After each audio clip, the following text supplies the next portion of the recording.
Hi എല്ലാവർക്കും നമസ്കാരം. Welcome to Minnu's tasty kitchen. അപ്പോൾ ഇന്നത്തെ റെസിപ്പി നമ്മുടെ ചോറിനൊക്കെ പെട്ടെന്ന് തന്നെ ഒഴിച്ച് കഴിക്കാൻ പറ്റിയ നമ്മുടെ തക്കാളി കറിയുടെ റെസിപ്പി കേട്ടോ.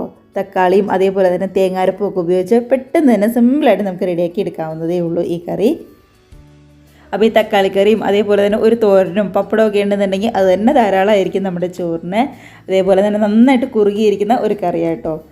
മാത്രമല്ല സവാളയോ അതേപോലെ തന്നെ മുളക് പൊടിയോ ഒന്നും തന്നെ നമ്മൾ ഈ കറിയിലേക്ക് ചേർക്കുന്നില്ല. അല്ലാതെ ഏറ്റവും എളുപ്പത്തിൽ ഒരു 15 മിനിറ്റ് ഏറ്റവും കൂടി പോയി കഴിഞ്ഞാൽ അത്ര മാത്രമേ വേണ്ടി വരുള്ളൂ ഈ കറി റെഡിയാക്കാനായിട്ട്.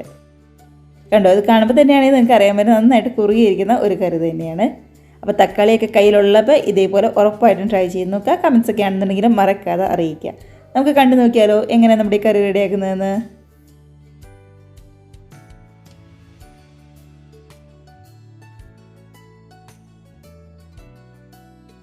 അപ്പോൾ നമ്മുടെ ഈ കറിക്ക് വേണ്ടിയിട്ട് അത്യാവശ്യം നന്നായിട്ട് പഴുത്ത 2 വലിയ തക്കാളിയാണ് ഞാൻ എടുത്തിരിക്കുന്നത്.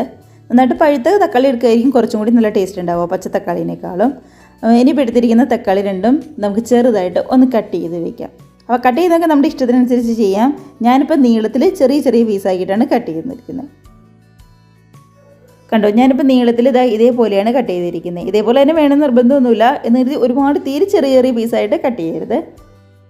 തക്കാളി ഇപ്പോൾ ഇങ്ങനെ കട്ട് ചെയ്യുകയാണെന്നുണ്ടെങ്കിൽ ഒരുപാടൊന്നും കലങ്ങിപ്പോകാതെ അത്യാവശ്യം വലിയ പീസായിട്ട് തന്നെ നമുക്ക് കിട്ടും. അതിന് വേണ്ടിയിട്ടാണ് നമ്മൾ ഇതിനകത്തേക്ക് വേറെ സവാളയോ അങ്ങനെയൊന്നും തന്നെ ചേർക്കുന്നില്ലല്ലോ. ആകെ തക്കാളി മാത്രമേ ചേർക്കുന്നുള്ളൂ. ഇനിയിപ്പോൾ ഏത് പാത്രത്തിലാണോ നമ്മൾ കറി ഉണ്ടാക്കുന്നത് ആ പാത്രത്തിലേക്ക് നമ്മൾ എടുത്ത് വെച്ചിരിക്കുന്ന തക്കാളി അങ്ങ് ചേർത്ത് കൊടുക്കുവാണ്. അപ്പോൾ ഞാനിവിടെ ഇതേപോലെ നോൺ സ്റ്റിക്കിൻ്റെ പാത്രമായിട്ട് എടുത്തിരിക്കുന്നത്. ഇല്ലാന്നുണ്ടെങ്കിൽ നമ്മുടെ മൺചട്ടി ഉണ്ടല്ലോ, അതാണെങ്കിലും കുഴപ്പമില്ല. അല്ല, നമ്മളിപ്പോൾ ഏത് പാത്രത്തിലാണോ കറി ഉണ്ടാക്കുന്നത്, ചീനച്ചട്ടിയിലാണോ കറി ഉണ്ടാക്കുന്നത്, അതിനകത്തേക്ക് നമ്മുടെ തക്കാളി ചേർത്ത് കൊടുക്കുക. കൂടെ തന്നെ എരിവിന് വേണ്ടി 2 പച്ചമുളക് ഞാൻ എടുത്തിട്ടുണ്ട്. ഇതിപ്പോൾ ഒരുപാടങ്ങ് എരിവില്ലാത്ത 2 പച്ചമുളകാണ് എടുത്തിരിക്കുന്നത്. ഇതേപോലെ 2ആയിട്ട് കീറിയിട്ട് അതും തക്കാളിയിലേക്ക് ചേർത്ത് കൊടുക്കുക. ഇനിയപ്പോൾ ചേർത്ത് കൊടുക്കേണ്ടത് കറിവേപ്പിലയാണ്. അപ്പോൾ ഞാനിവിടെ 1 തണ്ട് കറിവേപ്പിലയായിട്ട് എടുത്തിരിക്കുന്നത്. അത് മതി. ഇനി ലാസ്റ്റ് കടുക് തളിക്കാനായിട്ട് കുറച്ചും കൂടി ചേർത്ത് കൊടുക്കണം. ഇനി ഇതിലേക്ക് ആവശ്യത്തിന് ഉപ്പ് നമുക്ക് ചേർത്ത് കൊടുക്കാം. ഏകദേശം 1 ടീസ്പൂൺ അടുത്ത് ഉപ്പ് എടുത്തിട്ടുണ്ട്. ഇനി ഇതിലേക്ക് ആവശ്യത്തിന് വെള്ളം ഒഴിച്ചു കൊടുക്കാം. ഞാൻ ഇതേപോലെ ഒരു ഗ്ലാസ്സിൽ ഒരു 1.25 ഗ്ലാസ് വെള്ളമാണ് എടുത്തിരിക്കുന്നത്. വെള്ളം ഒരുപാട് അങ്ങ് കൂടി പോകേണ്ട, നമ്മുടെ തക്കാളിയുടെ ഒപ്പത്തിന് നിന്നാൽ മാത്രം മതിയാകും. 1 ഗ്ലാസും അതേപോലെ തന്നെ ഒരു 1/4 ഗ്ലാസും കൂടി വെള്ളം മാത്രമേ നമ്മൾ ചേർത്ത് കൊടുക്കുന്നുള്ളൂ. ഇപ്പോൾ ഒരുപാടങ്ങ് വെള്ളം കൂടിപ്പോയി കഴിഞ്ഞാൽ അത്ര നന്നാവില്ല. പിന്നെ നമ്മുടെ അരപ്പും കൂടിയൊക്കെ ചേർന്ന് കഴിയുമ്പോൾ ഒരുപാടങ്ങ് ഗ്രേവി കൂടിപ്പോവും, ചാറ് കൂടിപ്പോവും. അപ്പോൾ അതൊന്ന് നോക്കിയിട്ട് വേണം ഈ സമയത്ത് നമ്മൾ വെള്ളം ചേർക്കാനായിട്ട്. എല്ലാം കൂടി നന്നായിട്ടൊന്ന് മിക്സ് ചെയ്ത് അടച്ചു വെച്ച് നമുക്ക് നേരെ അടുപ്പത്തേക്ക് മാറ്റാം. നന്നായിട്ട് ഇതൊന്ന് തിളച്ച് വരട്ടെ. അപ്പോൾ നമ്മുടെ ഈ കറി തിളച്ച് വരുന്ന സമയത്ത് നമ്മുടെ മിക്സിയിൽ ഒരു അരപ്പും കൂടി ഒന്ന് തയ്യാറാക്കി എടുക്കണം. അപ്പോൾ ഞാനിവിടെ മിക്സിയുടെ ചെറിയ ജാറാട്ടോ എടുത്തിരിക്കുന്നത്. അതിനകത്തേക്ക് ഒരു 1/4 ടീസ്പൂൺ ചെറിയ ജീരകം ഉണ്ടല്ലോ, അതാണ് ചേർത്ത് കൊടുക്കുന്നത്. വലിയ ജീരകമല്ല, നമ്മുടെ ചെറിയ ജീരകം. ഒരുപാട് വേണ്ട, 1/4 ടീസ്പൂൺ. കൂടെ തന്നെ ഒരു 2-3 അല്ലി ചെറിയ വെളുത്തുള്ളിയും കൂടി എടുത്തിട്ടുണ്ട്. ചെറുതായതുകൊണ്ടാണ് ഞാൻ 3 എടുത്തത്. അത്യാവശ്യം വലുതാണെന്നുണ്ടെങ്കിൽ 2 എണ്ണം മാത്രം മതിയാവും. ഇനി വേണ്ടത് എരിവിന് വേണ്ടി പച്ചമുളകാണ്. വേറെ മുളക് പൊടിയൊന്നും ചേർക്കാത്തതുകൊണ്ടാണ് പച്ചമുളക് ചേർക്കുന്നത്. ഇതിന് പകരം കാന്താരി മുളകോ നല്ല എരിവൊക്കെ ഉള്ള മുളകാണെന്നുണ്ടെങ്കിൽ അതെടുക്കാം. അപ്പോൾ അത് എരിവിനനുസരിച്ച് ചേർത്ത് കൊടുക്കാം കേട്ടോ. ഞാനിവിടെ 2ആയിട്ട് കട്ട് ചെയ്ത് മുളകും ചേർത്ത് കൊടുക്കുന്നുണ്ട്. ഇനി നമ്മുടെ മിക്സിയുടെ ജാറിലേക്ക് തേങ്ങയാണ് എടുത്തിരിക്കുന്നത്. ഒരു 1/4 കപ്പ് തേങ്ങ ചിരകിയത് എടുത്തിട്ടുണ്ട്. അപ്പോൾ 2 തക്കാളിയൊക്കെ എടുക്കുമ്പോൾ ഇത്രയും മാത്രം മതിയാവും. അത്യാവശ്യം നന്നായിട്ടൊന്ന് കുറുകി വന്നോളൂ കേട്ടോ. ഇനിയിപ്പോൾ നമ്മുടെ ഈ തേങ്ങാരപ്പിൻ്റെ കൂടെ തന്നെ തൈരാണ് ചേർത്ത് കൊടുക്കുന്നത്. അതും 1/4 കപ്പ് തന്നെ എടുത്തിട്ടുണ്ട്. ഒരുപാട് പുളിയുള്ള തൈരല്ല, ഇടത്തരം പുളി, എന്നാൽ തീരെ പുളി ഇല്ലാതെയും ആകരുത്. തേങ്ങ എത്രയാണോ എടുത്തത് അത്രയും തന്നെ വേണം തൈര് എടുക്കാനായിട്ട്. 1/4 കപ്പ് തൈര് ചേർത്ത് കൊടുത്തിട്ടുണ്ട്. ഇനി നല്ലൊരു കളറിന് വേണ്ടി ഒരു 1/4 ടീസ്പൂൺ എടുത്ത് മഞ്ഞൾപ്പൊടിയും കൂടി ചേർത്ത് കൊടുക്കുക. മഞ്ഞൾപ്പൊടി ഒരുപാടായി പോയി കഴിഞ്ഞാൽ ഭയങ്കര കുത്തുണ്ടാവും. അപ്പോൾ പൊടികളായിട്ട് ആകെ മഞ്ഞൾപ്പൊടി മാത്രമേ നമ്മൾ ചേർത്ത് കൊടുക്കുന്നുള്ളൂ.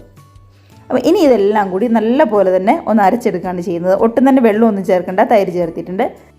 നന്നായിട്ട് തന്നെ ഒന്ന് അരച്ചെടുത്തുകൊണ്ട് വരാം നമുക്ക്. കണ്ടോ, നമ്മുടെ തൈരും തേങ്ങാരപ്പും നമ്മൾ ജീരകവും വെളുത്തുള്ളിയും പച്ചമുളകും എല്ലാം നല്ല പോലെ തന്നെ ഒന്ന് അരച്ചെടുത്തിട്ടുണ്ട്. അങ്ങനെ നമ്മുടെ അരപ്പൊക്കെ ആണെങ്കിലും നന്നായിട്ട് തന്നെ തയ്യാറായി വന്നിട്ടുണ്ട്. തക്കാളി ആണെങ്കിലും അത്യാവശ്യം നന്നായിട്ട് തിളച്ച് ശരിക്കും ഒന്ന് വെന്ത് വന്നിട്ടുണ്ട്. പഴുത്ത തക്കാളിയല്ലേ, പെട്ടെന്ന് തന്നെ ഇങ്ങ് വെന്ത് വന്നോളും. നേരത്തെ ഒരുപാടങ്ങ് കലങ്ങിയൊന്നും പോയിട്ടില്ല, അത്യാവശ്യം ഒന്ന് വെന്ത് വന്നിട്ടുണ്ട്. അപ്പോൾ ഈ സമയത്ത് നമ്മൾ റെഡിയാക്കി വെച്ചിരിക്കുന്ന നമ്മുടെ അരപ്പും കൂടി നമ്മുടെ ഈ കറിയിലേക്ക് അങ്ങ് ചേർത്ത് കൊടുക്കുകയാണ് ചെയ്യുന്നത്. അപ്പോൾ ഈ സമയത്ത് തക്കാളിയിൽ ഒരുപാട് വെള്ളമായി പോയി കഴിഞ്ഞാൽ അരപ്പും കൂടി ചേർത്ത് കഴിയുമ്പോൾ ഭയങ്കരമായിട്ട് വെള്ളമായി പോകും. അപ്പോൾ നമ്മുടെ കറി ഒരുപാട് അങ്ങ് ലൂസ് പോലെ ആയിപ്പോവും. അതാണ് ഞാൻ ആദ്യമേ പറഞ്ഞത്, വെള്ളം ഒഴിക്കുമ്പോൾ ഒന്ന് നോക്കിയിട്ട് വേണം വെള്ളം ഒഴിക്കാനായിട്ടെന്ന്. അരപ്പ് ചേർത്തിട്ടുണ്ട്. ഇനി അതേ മിക്സിയുടെ ജാറിലേക്ക് കുറച്ചും കൂടി വെള്ളം ചേർത്ത് ഈ കറിയിലേക്ക് ഒന്നും കൂടി ഒഴിച്ചു കൊടുക്കുകയാണ്. അതൊക്കെ നമ്മുടെ ചാറ് എത്രത്തോളം വേണമെന്ന് നോക്കിയിട്ട് വേണം വെള്ളം ഒഴിച്ച് കൊടുക്കാനായിട്ട് കേട്ടോ.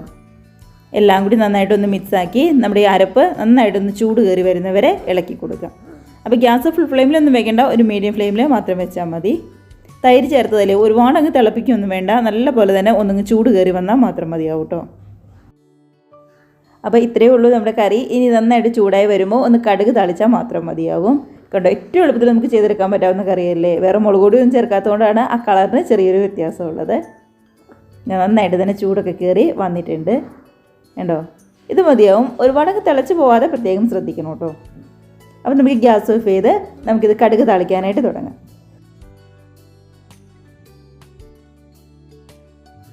അപ്പോൾ കടുക് തളിക്കാനായിട്ട് ഞാൻ അവിടെ ചീഞ്ചട്ടിയിലേക്ക് വെളിച്ചെണ്ണയാണ് ചേർത്ത് കൊടുക്കുന്നത്. കടുക് തളിക്കാനായിട്ട് എപ്പോഴും വെളിച്ചെണ്ണ തന്നെ വേണം കേട്ടോ എടുക്കാനായിട്ട്. അല്ലാതെ നമ്മുടെ ഓയിലോ പാം ഓയിലോ റിഫൈൻഡ് ഓയിലോ അങ്ങനെയൊന്നും ചേർത്ത് കൊടുക്കരുത്. ഇതേപോലെ വെളിച്ചെണ്ണ തന്നെ ചേർത്ത് കൊടുക്കുക. ചൂടായിട്ട് വരുമ്പോൾ ഒരു 1/4 ടീസ്പൂണിൻ്റെ അടുത്ത് ഉലുവയും കൂടി ചേർത്ത് കൊടുക്കുക. 1/4 ടീസ്പൂണിൻ്റെ അടുത്തൊന്നും വേണ്ട, അത് കുറച്ച് ഇത്ര മാത്രം മതിയാകും.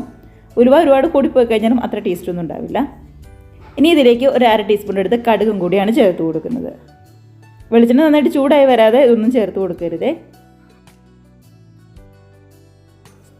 അങ്ങനെ കടുകാണെങ്കിലും നല്ല പോലെ തന്നെ പൊട്ടി വന്നിട്ടുണ്ട്. അപ്പോൾ ഈ സമയത്ത് ഒരു 4-5 കുഞ്ഞുള്ളി ചെറുതായിട്ടൊന്ന് നീളത്തിൽ കട്ട് ചെയ്തെടുത്തിരിക്കുന്നതാണ്. അതും കൂടി കടുക് തളിക്കാനായിട്ട് നമുക്ക് ചേർത്ത് കൊടുക്കാം. കൂടെ തന്നെ 2 വറ്റൽമുളകും കൂടി നമ്മൾ എടുത്തിട്ടുണ്ട്. അതുപോലെ തന്നെ 2 തണ്ട് കറിവേപ്പിലയും കൂടി നമുക്ക് ചേർത്ത് കൊടുക്കാം. ഇതൊന്നും ഒരുപാട് കൂടി പോകണ്ട, ഇത്ര മാത്രം മതിയാവും. 2 വറ്റൽമുളകും അതേപോലെ തന്നെ 2 തണ്ട് കറിവേപ്പിലയും കൂടി നമുക്ക് ചേർത്ത് കൊടുക്കാം.